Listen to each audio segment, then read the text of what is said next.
Doing Vacation Bible School this week, and I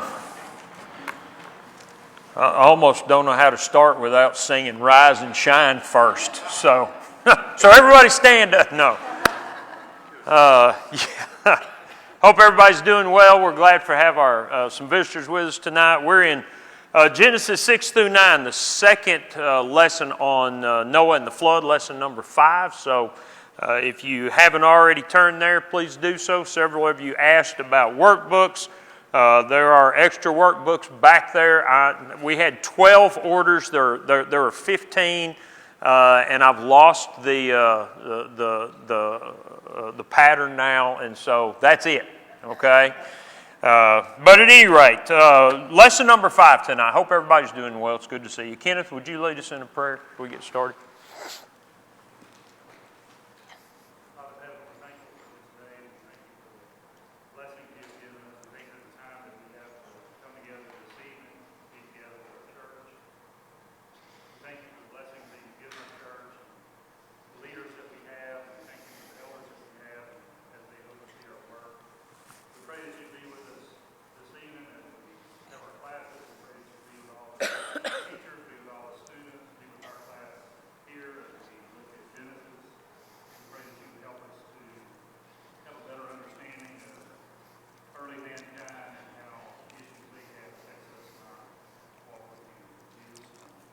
Amen. Okay, as we get started, we've already kind of introduced this. We looked at the circumstances leading up to God's determination to destroy the world and His instructions to Noah. I want you to remember as you go through this story, actually everything in Genesis, once again, history with a purpose. Moses is writing these things so that the children of Israel will have an understanding of where they have been and why they are. We look at it and relate it to the scheme of redemption. So we're looking at it maybe from a little bigger picture than they were. We recognize and see the place that they played, but they didn't know their place yet. And so I would propose to you most of what we read here is written for the main purpose, initially anyway, so that they will understand why they have become the nation they've become. It's an unusual story. The story in Exodus is an unusual story that God takes a people out from another nation, and God mentions that a couple of times, how rare it is. Has anybody ever heard of a God taking a nation from another nation? And this helps us, or helps them, I think, to understand why. So keep that in mind as you're going through. Let's go to our questions on lesson number 5. Number 1, in these two chapters, chapter 6 and 7, how is Noah described? I'm sorry? A just man. Anybody? Anything else? Perfect in his generations. And he walked with God. The only other person that's ever described in the Bible with that same language as walking with God is who? Enoch. And what happened to Enoch? Yeah, God took him. He was translated. I find that pretty fascinating. I don't think that that's an accident. It is interesting to me that Enoch's great-grandson is described in exactly the same terms. And it makes me wonder, if Noah's born at a different time, would God have translated him? You want to speculate in Genesis, that's worth speculating about. He was a remarkable man, and especially given the circumstances in which he lived. Okay? I want you to also appreciate what else is said about Noah. He's described as a just man, as a man who is perfect in his generations, a man who walked with God. What else is emphasized in these two chapters? Especially as God starts telling him to build the ark. I'm sorry? Yeah, his obedience is underscored. You see it in chapter 6 and verse 22. After God gives him all the directions, thus Noah did according to all that God commanded him, so he did. Again in 7 and verse 1, come into the ark, you and all your household. I have seen that you are righteous before me in this generation. Again in verse 5, Noah did all that the Lord commanded him. And again in verse 16, so those that entered, male and female of all flesh, went in as God commanded him, and the Lord shut him in. Over and over and over, one of the things that ought to stand out. And this is one of those deals, and I've made this suggestion before, if you have the time and you really want to become a better Bible student, read the text out loud. Because when you read the text out loud, things jump out at you that you tend to skim over when you read in your head. And this is one of those things. Nearly every 4 or 5 verses, you're hearing about Noah's obedience to God. And then the last part of the question, where else in the Bible is he mentioned, not counting genealogies? And what do we hear about him elsewhere? Anybody? 2 Peter chapter 2 and verse 5, what does that tell us? Preacher of righteousness. Anybody else? Hebrews 11. What's underscored there? Okay, his faith. Where else?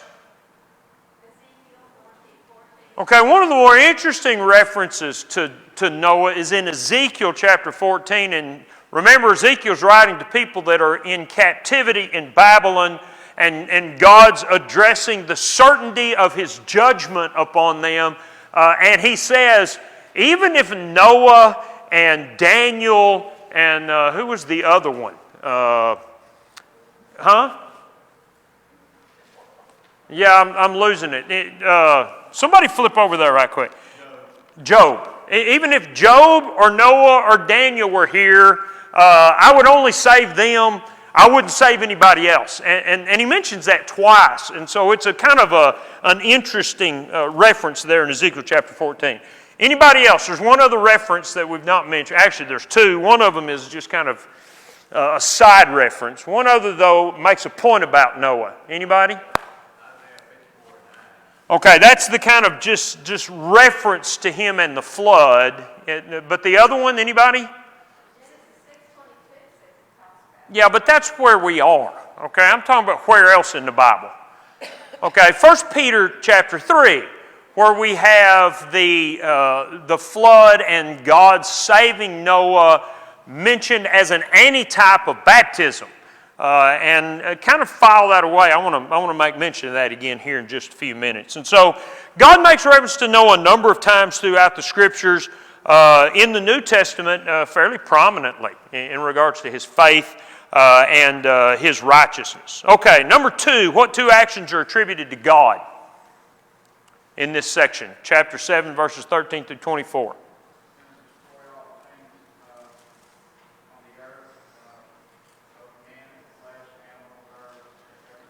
Okay, God makes it very clear that he's the one responsible for destroying everything. He says the flood came on the earth and everything died, but if you look very closely again at verse 23, so he destroyed all living things that were on the face of the ground. The point being, this is a judgment from God. This is not just an El Nino event, okay? What's the other thing we're told God did in this section? He shut the door of the ark, okay? When the rain started and they went in, God closed the door. I do not know, who was that asking before? So Roger Smith asked how he sealed the door, and Devin said he used Flex Seal, okay? Devin takes irreverence to levels that have never been approached before. Once again, this is one of those deals that we just don't know much about those details. Here's the thing that strikes me about those 2 details, that God basically shut the door, sealing Noah and everybody in the ark so that they would be saved, and then God turning around and destroying everything else. You see 2 sides of God here, don't you? You see God saving those who are righteous, and you see God exercising punishment on those who are unrighteous. And that is a theme throughout the Scriptures. Now I want you to think about this from the perspective of the children of Israel.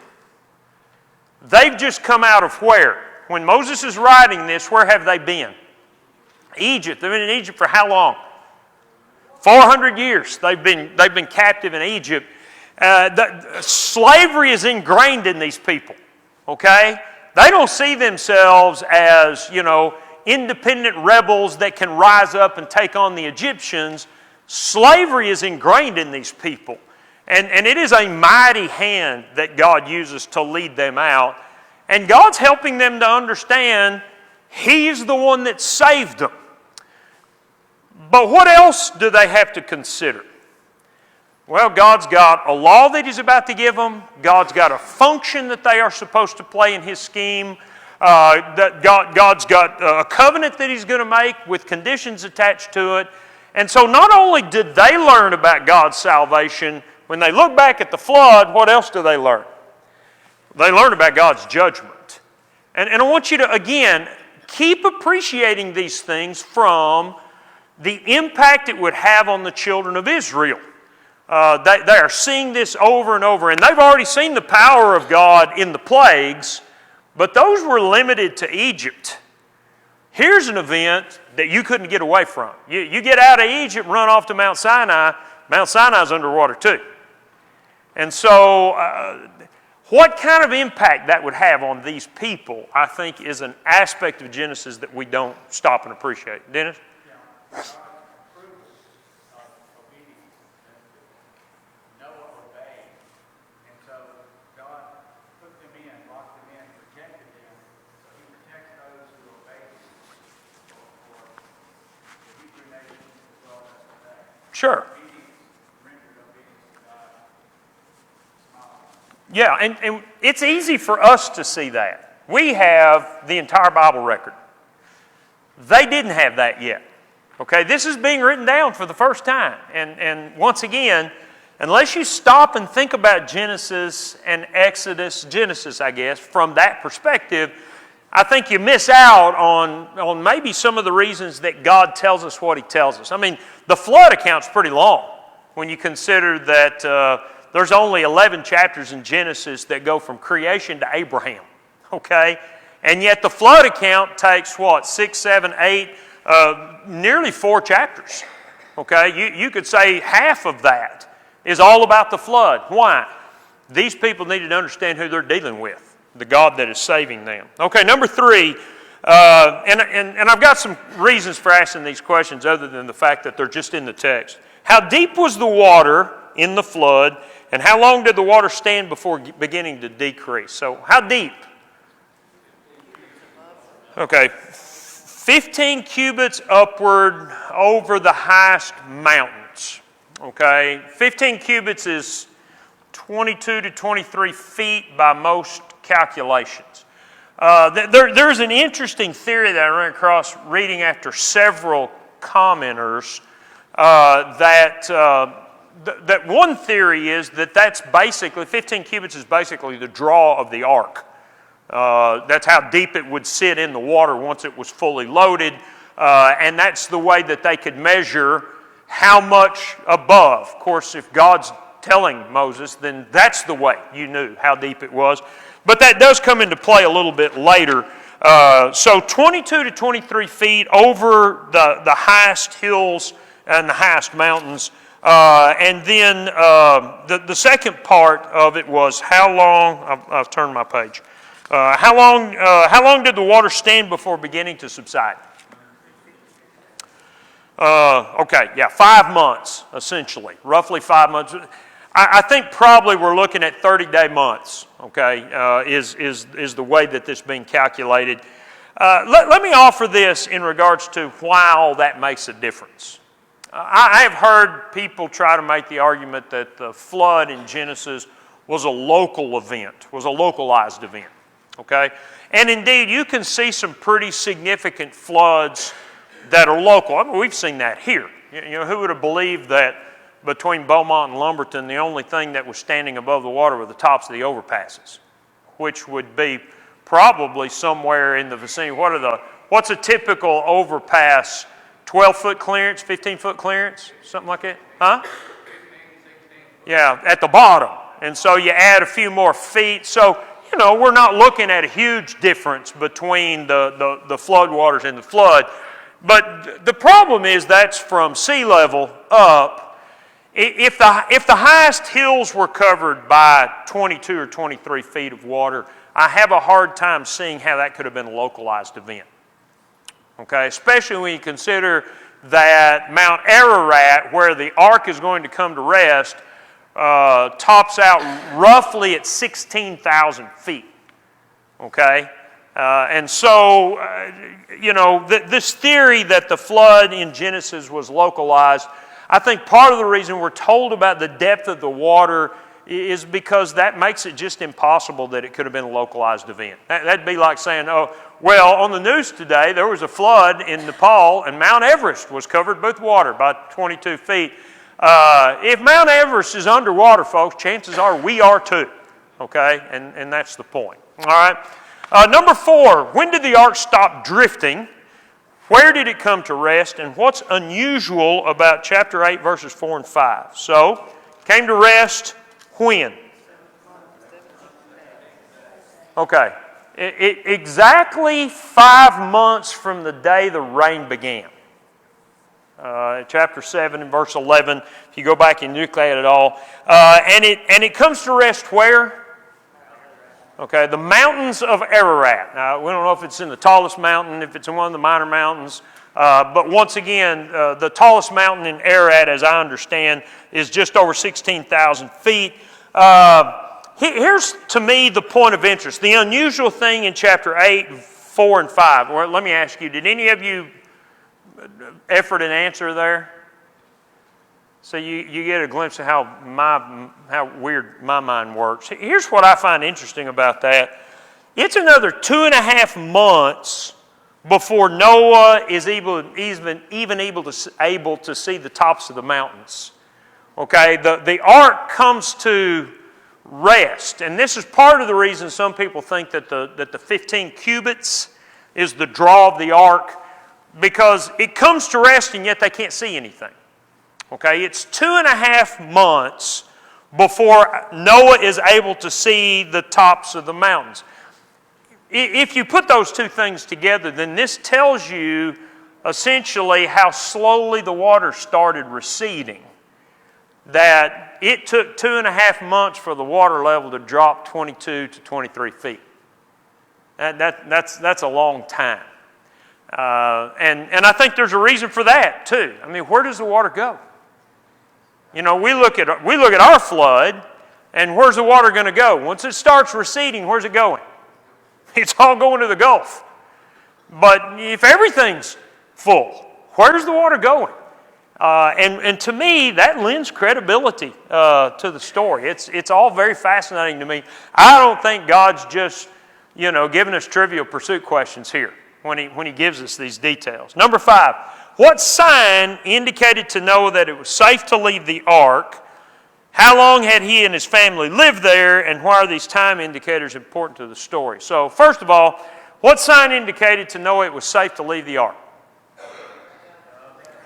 Okay, the dove, actually, the third time he sends the dove out, the dove doesn't come back. Okay, but that's not how he started. And here's the first thing that's interesting about this to me. Nowhere does it tell us that God told Noah to do this. And again, there is some speculation, but I do find it interesting that he takes it upon himself to kind of start this process. He knows they're not moving anymore and they can see the tops of the mountains, but don't you know this had to be a kind of a scary thing for them? Have you ever thought about, after a year, what they think they're going to find? I mean, they're not at home anymore. They get on a boat and they drift around for a year. And they come to rest and they don't pull out their charts and go, oh, we're on Mount Ararat. They don't know where they are. They don't know where they've been. I mean, what's the world going to be like? I just find that fascinating to think about. We talk about Noah's faith in the sense that, well, he believed that God was going to destroy the world. What about the faith that it took to spend a year on that ark and chewing on for a year the fact that everything is dead? When we get off this ark, there's not going to be anything out there. There's not going to be any people. There's not going to be any animals. there's not going to be anything out there. And what kind of world, what kind of life, how do things work going forward? And it is a fascinating consideration to me. And so Noah, with all of his faith and all of his trust in God, is taking upon himself, I think, we're not told that God tells him to do this, to start seeing when it's safe to leave this place. So he sends a raven out, and what are we told about the raven? Yeah, and this is interesting as well. I didn't know this, and I've hunted and fished all my life. I did know this about doves. Raven is a scavenger. Okay, think a buzzard. A raven, they can land on a floating carcass. Okay, they can land on just nearly anything. The difference between a raven and a dove, if you know anything about doves, and I've seen this in South Texas because we built ponds, a dove won't land unless there is clear, clean ground around them. The biologist, we built a pond at Mark's place, and the biologist said, okay, when you build this pond, you need to make sure you've got about 8 to 10 feet between the water and the vegetation line if you want to dove hunt this pond, because the doves will not come and drink out of this pond unless there's a clean bank there. Okay, well, I ran across this several times. What's the big deal with the dove? Well, a dove's not going to land on a carcass. A dove's not going to land unless it's some clean, dry place. And so he sends the dove out, and the dove comes back. Okay, he sends the dove out again a week later, and he comes back with what? An olive branch. Which is interesting as well. Olive trees will start growing in flood conditions. Okay, so that says that they're growing, but the dove comes back. He still won't land and stay there. But then the third time he doesn't come back, and the nature of the animal says something about the way that Noah was using him. I find that pretty interesting. By the way, if you read very many commentators, you will find that some believe that the whole raven and dove story is just a kind of a fairy tale, fable, didn't really happen. It's just a story trying to convey Noah's desire to leave the ark. But if you look at the nature of everything, it is a pretty interesting story. So that takes us to the next question. How long had he and his family lived on the ark? I'm sorry? Just over a year. I got a year and 10, okay? And there are some difficulties in here. Is there a week between the raven and the dove, and then another week between the next dove, and another week between the next dove? It gets a little fuzzy in there. But it's just over a year that they spend on the ark. Here's another thing that's interesting about their leaving. Okay, we are in, at this point, chapter 8, verses 13 and 14. Came to pass in the 601st year, the first month, first day of the month, the waters were dried up from the earth, and Noah removed the covering of the ark and looked, and indeed the surface of the ground was dry. And by the way, if you're kind of interested in little details, back in verse 6, Noah opened the window of the ark. It makes you wonder if he hadn't opened that window ever before, but they'd already seen the tops of the mountains, so at any rate. So they removed the covering of the ark, it says, and looks, and the surface of the ground is dry. Verse 14 says, in the second month, on the 27th day of the month, the earth was dried. So God spoke to Noah and said, go out of the ark, you and your wife and your sons wives with you, etc., etc., etc. What I want you to appreciate is verse 13, first year, first day of the month, the surface of the ground is dry. But God doesn't tell Noah to go ahead and leave the ark until the 27th day of the second month. That's 57 days. All the first month's 30 days, and then another 27 days of the second month. So it's 57 days before Noah leaves, before God tells him it's okay to go ahead and leave. And it makes me wonder, the surface is dry, there's not water standing anymore, but the ground's not dry yet. Or, and maybe both, there's just a lot of apprehension. It's just a lot of apprehension about leaving some place where you know what it's like for some place where you don't know what it's like. I just, in my mind, keep coming back to that. Why? And then here's the other thing. Why are these time indicators important to the story? I think the time indicators, like the depth of the water, help us to appreciate the extent of the flood. You know, it is a remarkable story and one that we're fairly quick to doubt. And I don't know anybody that's like, you really believe the whole world was flooded? Well, God keeps giving us all these details. Why? Why are these details important? Because I think they help us to appreciate, yes, the whole world flooded. And I recognize nearly every culture has a flood story, at least those that date back that have recorded such. The closest one, so far as I know, there are several, but the closest one is the Babylonian Gilgamesh epic. There are some differences, but there are also some similarities. And so, you know, this story has a lot of detail because those details help us to appreciate just the extent of what God has done in flooding the earth. And then here's one other thing that strikes me, and that is Noah's patience. We don't think of Noah in the sense of patience. We think of patience, we think of who? Job. You know, Noah's not jumping out of this boat first chance he gets. He waits, and he waits, and he waits, and he waits some more, and he waits some more, and he waits some more, opening the window, looking out, can see the tops of the mountains, sending the birds out. You know, the ground's dry, but it's another 57 days before God finally tells him, okay, come on out, take everything out with you. What a patient man. Tracy and I went on a cruise. What was our 25th wedding anniversary? For 5 days. After about 3 days, I had seen everything on that boat they would let me see. They didn't let me go up to the captain's, you know, on the bridge, and they didn't let me go down to see the engines. But everything I could see, I had seen, and I was done.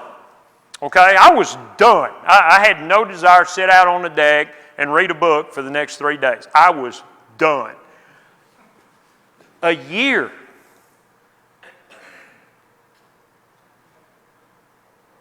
A year. Floating around, not knowing what's going on. And you think, well, they had a lot of animals to take care of. Yeah, but, you know, I mean, it didn't start on day one, and day 365 he finally gets down to the last animal, okay? It didn't work that way. There was a lot of time on this man's hands. And you want to talk about an impressive Bible character that probably doesn't get credit. We give him credit for building the ark and preaching for 100 years. I just wonder if the hardest year of his life wasn't that year on that boat. And his trust that God was going to take care of him, and his patience letting God exercise his judgment is very, very impressive to me. And I'm glad we've gone through this because it's kind of reminded me of some things about Noah that I just hadn't thought about in a while. He's kind of like Daniel in the lion's den. We stick him in a kid's tale, and we really fail to appreciate the kind of man that he had to be. Okay, number 7. What did Noah do after leaving the ark? And then what was God's response, and what does that have to do with Noah's birth? Okay, so what's the first thing we're told he did after he left the ark? Okay, builds an altar to the Lord, and what does he offer on the altar?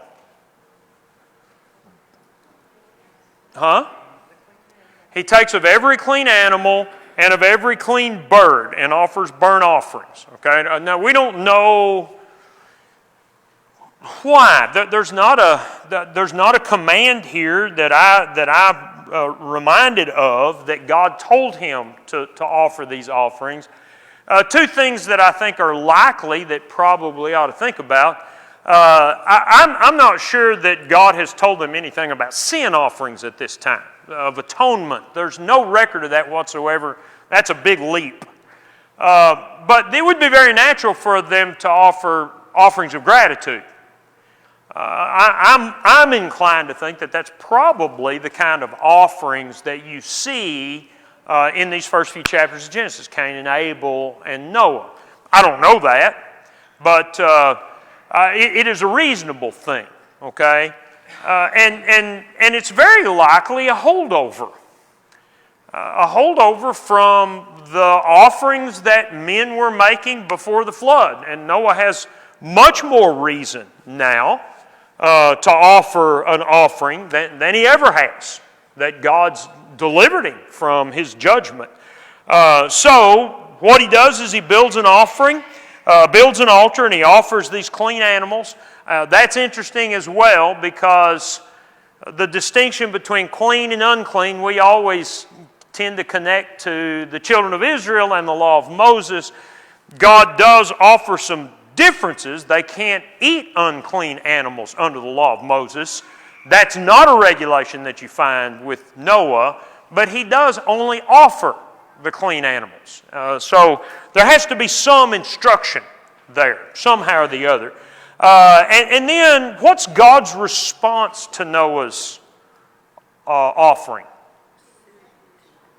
Okay, it says that he smelled a soothing aroma and what? What's next? Because I think these are connected. What's the next thing we're told that God did? He said he would not curse the ground anymore. Okay, look at verse 21. I will never again curse the ground for man's sake, though the imagination of man's heart is evil from his youth, nor will I again destroy every living thing as I have done. While the earth remains, seed time and harvest, cold and heat, winter and summer, day and night shall not cease. Who did God say that to? Did you look at that very carefully? Verse 21 says, the Lord said in his heart. This is not something that he immediately communicates to Noah. This is God's response, not only to Noah's offering, but I think to the whole circumstance that's gone on. We've made this point, we do make this point. We make it a lot in the New Testament when we're talking about things like evangelism, when God uses the imagery of sheep and a shepherd, Jesus, the story of lost things in Luke chapter 15, and the shepherd leaving the 99 and going to seek after the lost. The love of God, the compassion of God, the concern of God for mankind, and not just mankind, but all of His creation, there is an emotional impact on God. I don't know any other way to say that. And I think as God's looking at what's happened, here we are a year later, the ground's dried up, and there's nothing out there. There's no animals out there. There's no people out there. It's Noah and his wife and his 3 sons and their wives and this little group of animals that come off this ark, and that's it. And God looks at what He has done. I don't think it's regret, because the judgment was righteous, or God wouldn't do it. But He sees the extent of it and the devastation of it. And His determination at this point, and He's letting us in. Again, no indication He says this to Noah. I'll never again curse the ground for man's sake, although the imagination of man's heart is evil from his youth. In other words, I'm not doing this because mankind deserves it. Okay, I haven't destroyed them all only to think, I probably shouldn't have done that. They're really not that bad. Yeah, they were really that bad. It is God's goodness that causes God to say, man's probably not going to change. In fact, an omniscient God can look and see that man's not going to change. But God's going to treat them good anyway. That's an important principle, and you see it a couple times in the New Testament. Paul in Acts chapter 14 tells the people of Lystra that God had shown His goodness by offering fruitful seasons, by showering mankind with blessings. Says the same thing in Acts chapter 17 to the people in Athens, and Paul writes to the Romans in Romans chapter 2 that it's the goodness of God that leads us to repentance. God's looking at what's happening and making determinations about the best way to make an impact upon mankind in spite of ourselves. And that's an important point for us. We need to tell people, yeah, there's a lot of junk going on in the world, but God's good. God has our well-being at heart. God wants what's best for us. And He may bring nations up and He may bring nations down, but never mistake what God's nature is. He is a good God in spite of us. And so I'll never curse the ground again for man's sake, nor will I destroy every living thing as I have done. He's going to elaborate on that when he offers this covenant in the next chapter. And he also notes that I'm going to make sure everything operates according to the principles that I've set in motion. Okay? The rotation of the earth, the orbit of the world around the sun, the way the solar system is oriented, the way the earth is oriented on its axis, everything's going to operate from now on. There's not going to be any changes. I'm not suspending things in such a way as to make a huge impact upon the earth anymore. And so all of this a result of the flood and Noah's sacrifice to God. And I think that that's interesting. And then the other question is, what does this have to do with Noah's birth? Anybody note that? When Noah was born, if you back up to chapter 5, did anybody get this? Anybody see it? Shake your head. Okay, Stephanie? When Noah is born back in chapter 5, his father, who is named Lamech, says, he called his name Noah, which means rest. This one will comfort us concerning our work and the toil of our hands because of the ground which the Lord has cursed. It's a kind of a fascinating prediction that is made. And we're not told that he was inspired in any way to make this. It's hard for me to think that there's not something going on there. But notice, when he looks at Noah, he's not looking at Noah thinking he's going to be the deliverer of the world. He's going to save mankind. He's going to be the new Adam. That's not the prediction. The prediction is what? He's going to deliver us from what? I just read it for you. Verse 29 of chapter 5. Huh? Yeah, he's going to comfort us because of the ground that the Lord has cursed. And I think it's interesting that God determines to lift the curse. Now, I think we still see it to some degree, but what this tells me is things must have been really bad for farmers before the flood. If God says, I'm not going to curse the ground again like I did, and yet we see, if you've ever farmed, if you've ever just planted a garden, some years you ain't going to get your tomatoes, some years the weeds are going to take over, some years the bugs are going to get it. It's just the way it is. This is life. And yet things are better now than they were when God initially cursed the ground. And I don't know if you've ever noticed that about Noah. That's one of those little details that's very easy to overlook. And yet he was great hope in his family. And then finally, number 8 and chapter 9. What significant differences noted after the flood? In chapter 9? Do what? Okay, God gives mankind permission to use all the animals for food. And what does He do to the animals? Okay, you have fear that's in animals. And I want you to think about this from a practical standpoint. If there's only two, if there's only 2 deer, and you're a big deer hunter, okay, and the deer aren't scared of you, and now you can eat them, the chances are there's not going to be 4. Those 2 are going to get killed. Some of this is practical. As man grows and the animals are repopulating the earth as well, this ensures repopulation. Okay? I would also make this possible, this suggestion of possibility. I'm not sure that man had never eaten animals. Now God just gives them permission. We know they killed them. And I wonder again about the violence that you read about all the way back in chapter 6. That's a kind of a fascinating consideration to me. What restriction does God make? Don't eat the blood. Okay? And then, in the connection of not eating the blood, What law does God give to man now? Yeah, if a man kills another man, his blood is to be shed. And you see the sanctity of life, beginning with Noah. Once again, there's only 8 people. And I mean, if you start off in the next generation like Cain and Abel are starting to kill each other because of the violence, and remember, Shem, Ham, and Japheth, and Noah and their wives had lived through the violence before.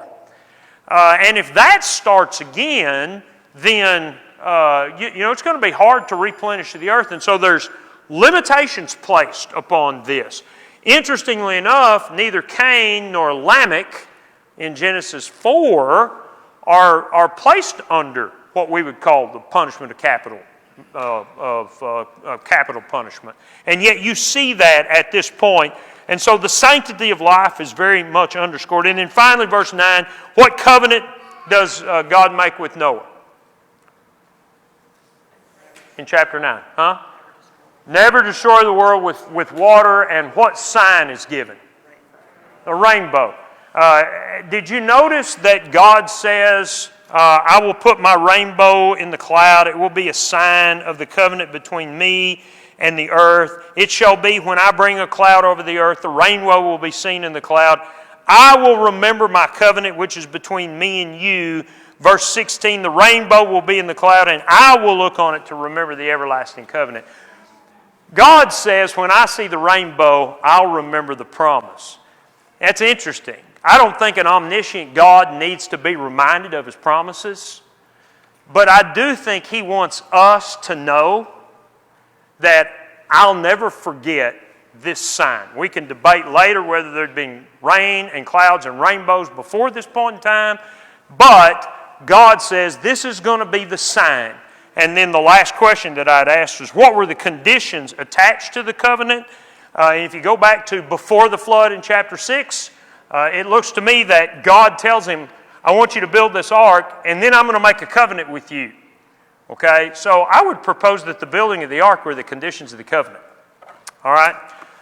We are done for the evening, and so Larry is teaching Sunday. I'm going to Florida to see my little girl. And so I'll be gone for a little bit.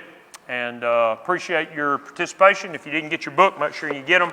And next lesson for Sunday. We're on schedule. Okay? Thank you, guys.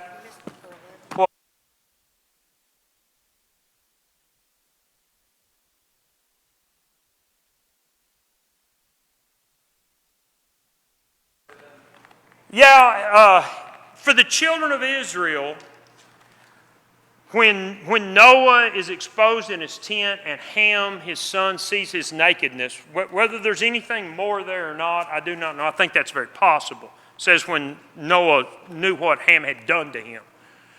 But God curses, or Noah curses Ham's son, Canaan. Here's the significance of that. What are the children of Israel about to do? They're about to take the land of Canaan from the Canaanites, okay? Don't you know that encouraged them a little bit, that we are doing what God wanted done all the way back with Noah? And I think that's the significance. We don't often stop and think about it from the perspective of the children of Israel. But please do, because I think that's why that curse is significant. I didn't ask the question, but did you notice Noah doesn't record of having any other children? He's supposed to repopulate the earth. He lives another 350 years. We're not told he has any kids. You can chew on that. Okay, that's a freebie. All right.